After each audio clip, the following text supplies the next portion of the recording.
Hi, everybody. Welcome back to another episode of Strong and Bold. My name is Fortina, and today we are going to talk about. I'm actually going to say my truth and verse counterfeit. I strongly believe that if the devil wants to try you, he sends you the wrong person. And if you're a man, he sends you a woman. If you're a woman, he sends you a man. But also, I feel that is just about like just before you get your breakthrough or just before you encounter the real person that God has for you. So, everybody knows the story of Samson and Delilah. And they had told him not to date this type of people, not to eat this, and the list goes on. And he started dating that girl, and what happened. He shaved his hair, he lost his strength, and he was imprisoned. And the same story goes to, I would say, in a way, David too, but majority it impacted a lot his son Solomon. Yeah, so for me, I would say counterfeits are real. It's something that is true. So I'll say that if you're a prayer person, even if the counterfeit comes, they will derail you or drag you with them, but it won't be as bad like ending up like Samson, or Solomon. I just feel like sometimes we also should be accountable to the decisions we make, to the people we invite in our spaces, and to know if this is God's will for us. Like for me, in that season when I was dealing with counterfeits, I had like a group of people around me. I would say, "Can you pray for me?" And then I also say, like, I know at the moment I'm not myself. Can you confirm these particular messages for me?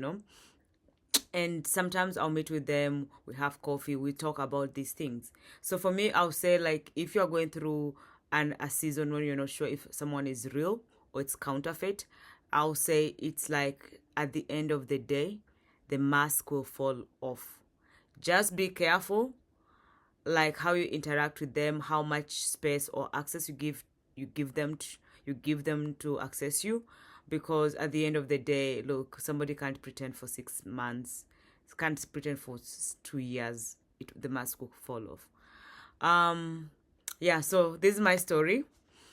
The first one was well, I have had a few over the years, but these are the, I would say, kind of major ones. This time I was like healed, done, dusted, ready to go. And then guess what?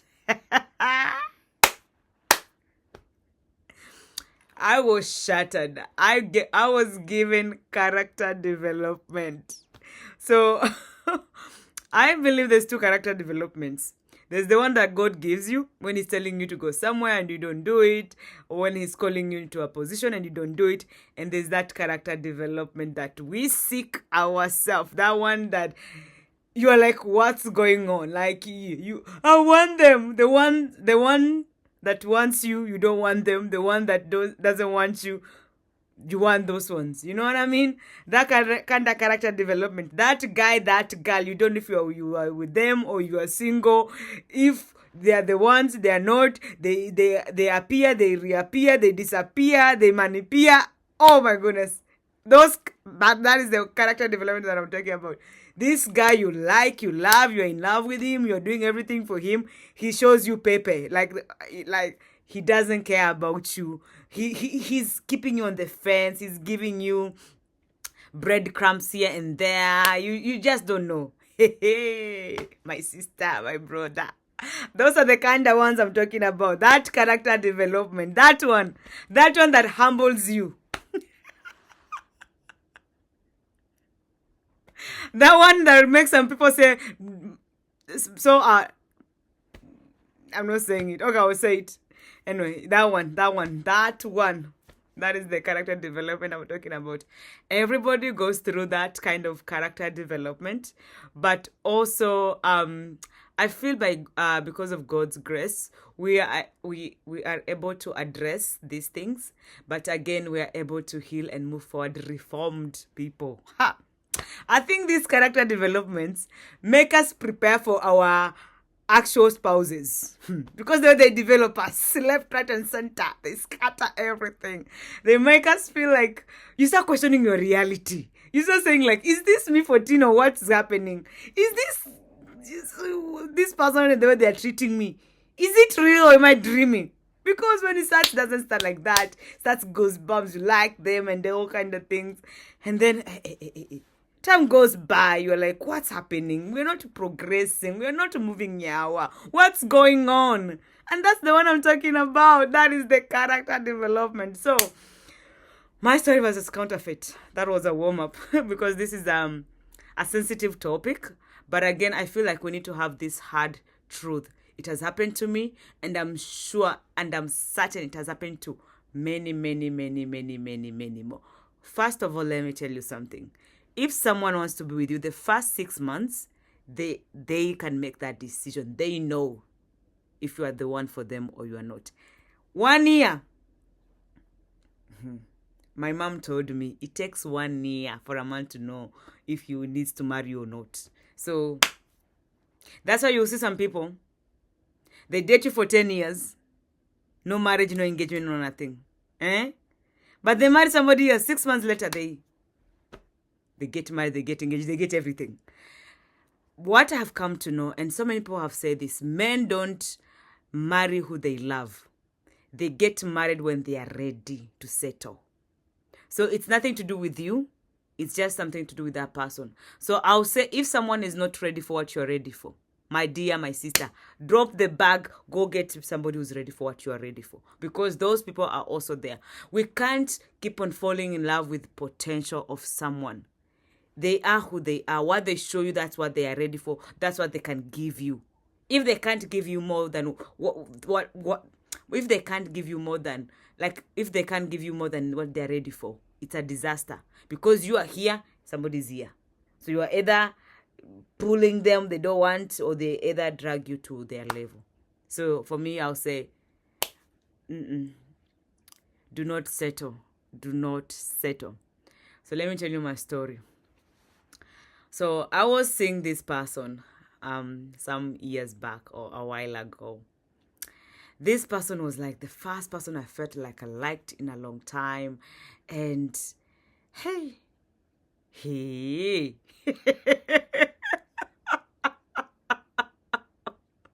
You know that white dress meme?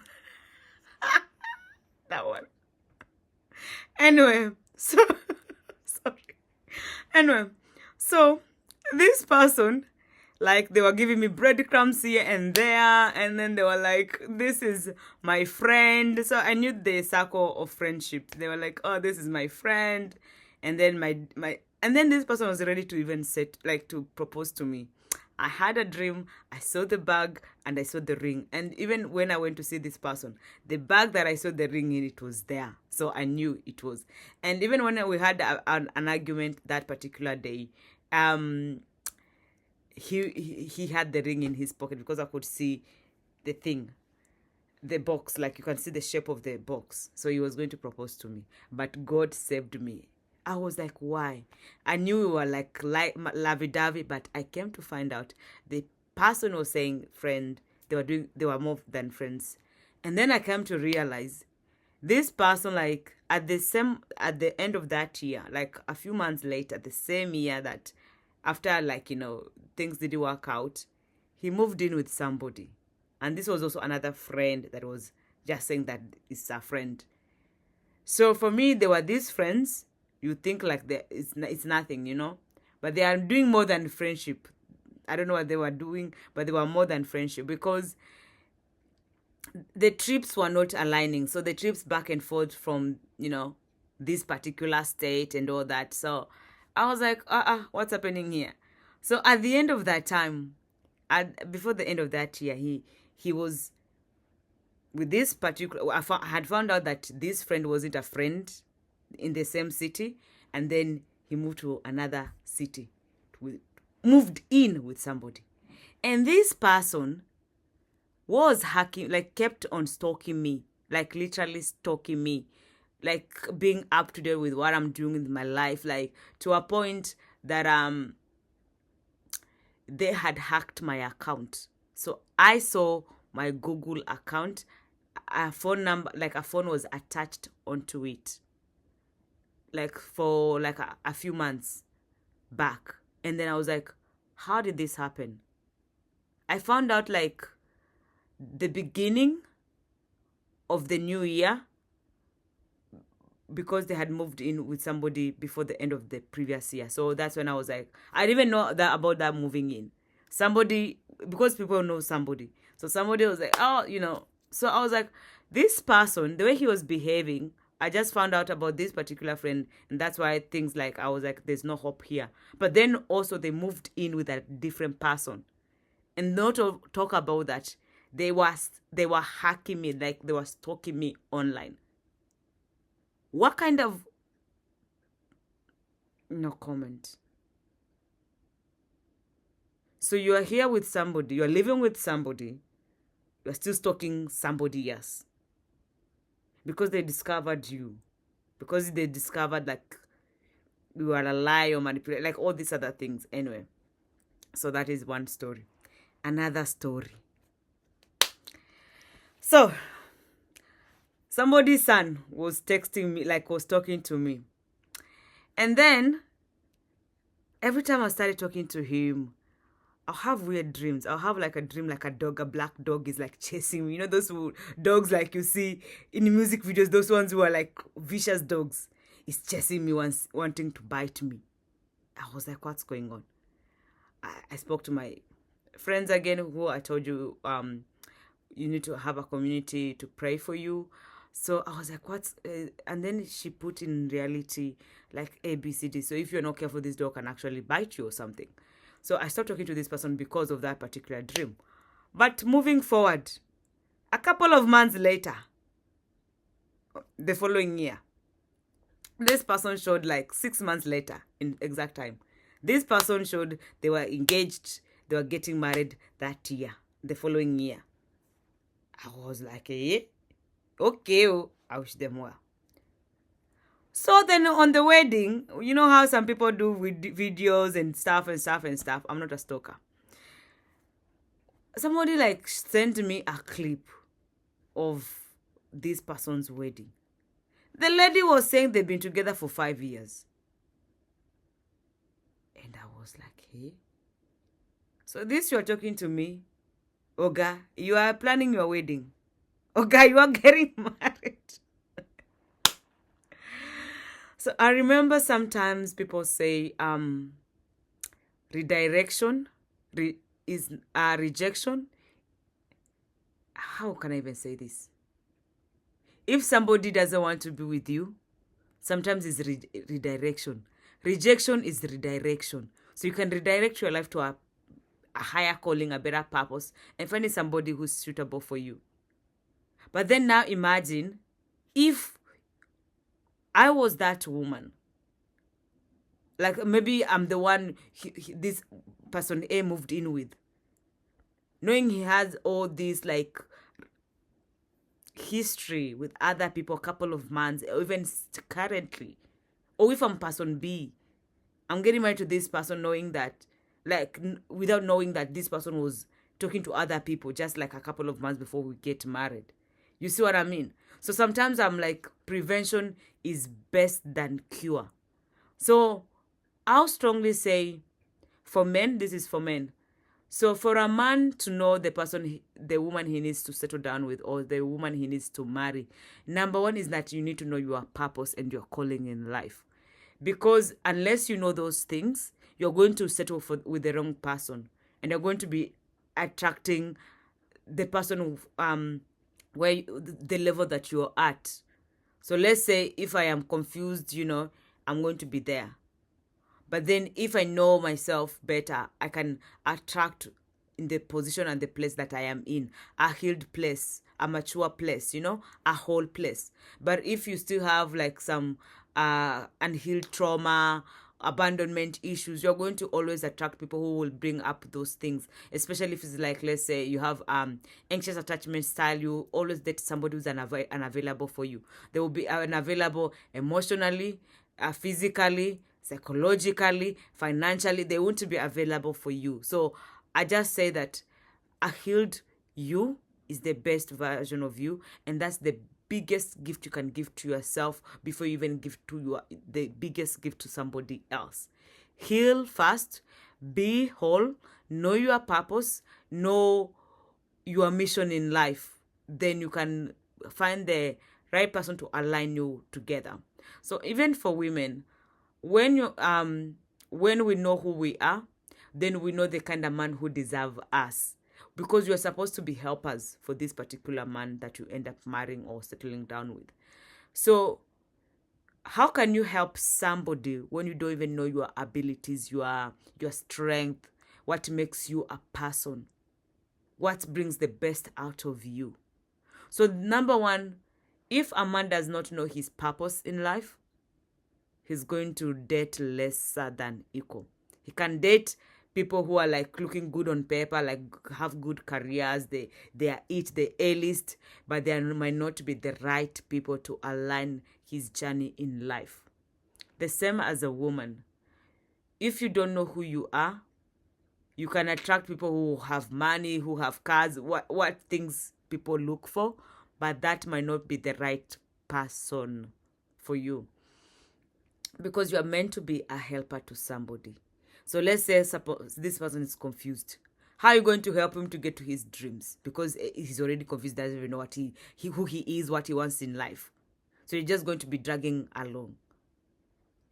And then let's say for me, like, or for you, so let's say I still have like trauma, childhood trauma, all kind of things going on for me. How am I going to be giving the best version of myself to somebody? So you'll find somebody who's at the level that you are, whatever you're struggling with. And that's why we have things which are called like trauma bonding. It's like you seek that validation, you seek that familiarity, whatever trauma it is, whatever pain that you are feeling, you seek that. So that's what some sort of trauma bonding, and that's what also happens in relationships. So you need to be whole, be complete, for you to attract the same person to where you are going. Because I feel like in life we are all on a journey. So in this journey we need helpers. We can't walk this journey by ourselves. It could be your family members, your siblings, it could be your spouse, it could be your friends. You need a community. But also, when it comes to marriage, marry right. Do not just marry at the right time. Marry right person. We can have so many issues, like to look as a timing factor, our time, our biological clock, our finances, and we're like, oh, since I have the money and the girl is available and the man is available, I'm ready to get married. But then that might not be the right man for you or the right woman for you. So number one, men, I'll strongly urge you to know your purpose in life, and then seek a helper that is going to support you to achieve those things that God has placed inside of you. And as a woman, I'll say, discover your identity in Christ first, so you can become the best helper, the best version of yourself. Because if you're also not whole, you're not going to be a good spouse. You're not going to show up in that marriage, in that union, for that family the way you should be showing up. And I know you can never be perfect. You can never be 100%. You can never be always on time, always doing everything. You're not a man of steel, and you're not like Wonder Woman who can do A, B, C, D together. But you need to know your identity first. Not the identity that the world gave you, but the identity that God gave you when he formed you in your mother's womb. Not the environment we grew up in, the things we went through that dirtied us and made us like not whole, but the identity that God created you when he formed you in your mother's womb. That's you need to seek, because we are supposed to go through life becoming like Jesus, or becoming closer to Jesus, his glory. And if you're even in that relationship which is counterfeit, I'll strongly say that just believe in God and pray for God to give you the strength, the courage to get out of that.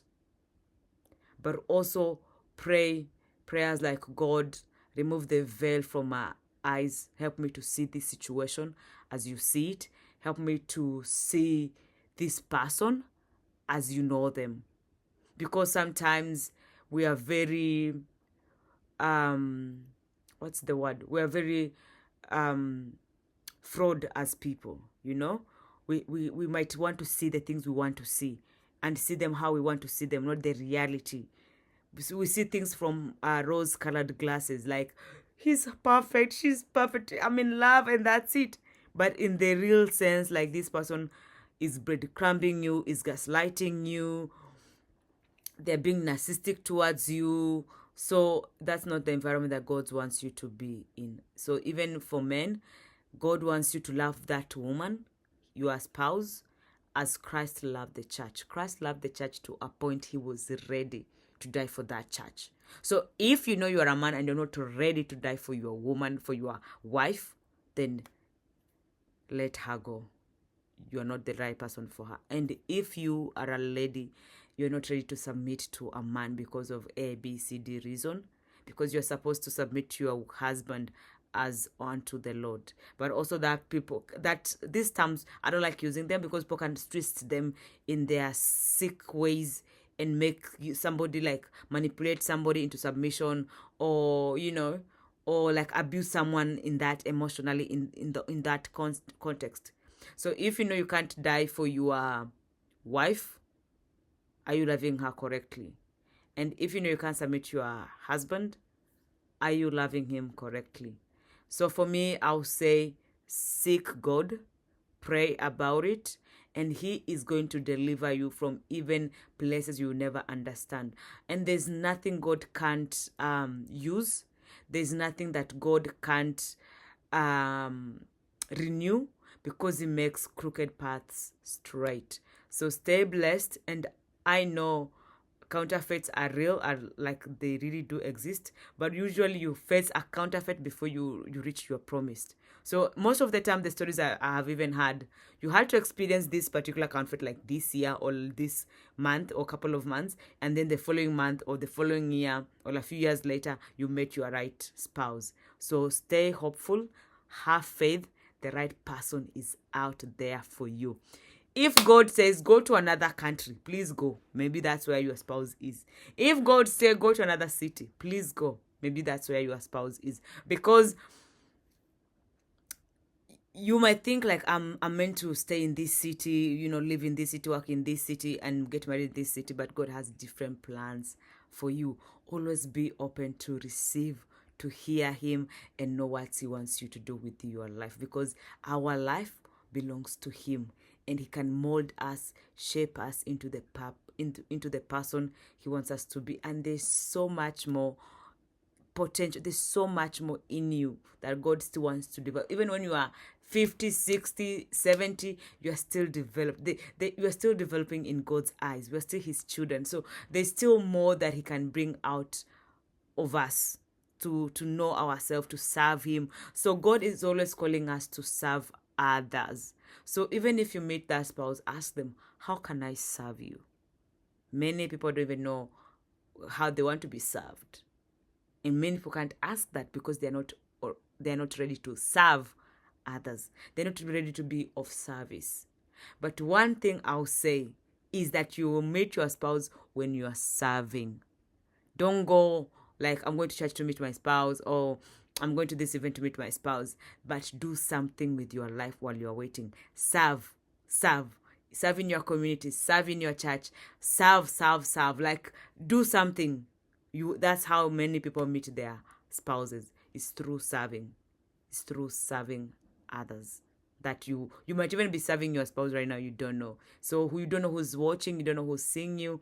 Just be yourself, just show up and do every opportunity that God gives you to serve others to your best of your abilities. So stay blessed and see you in another episode. Bye.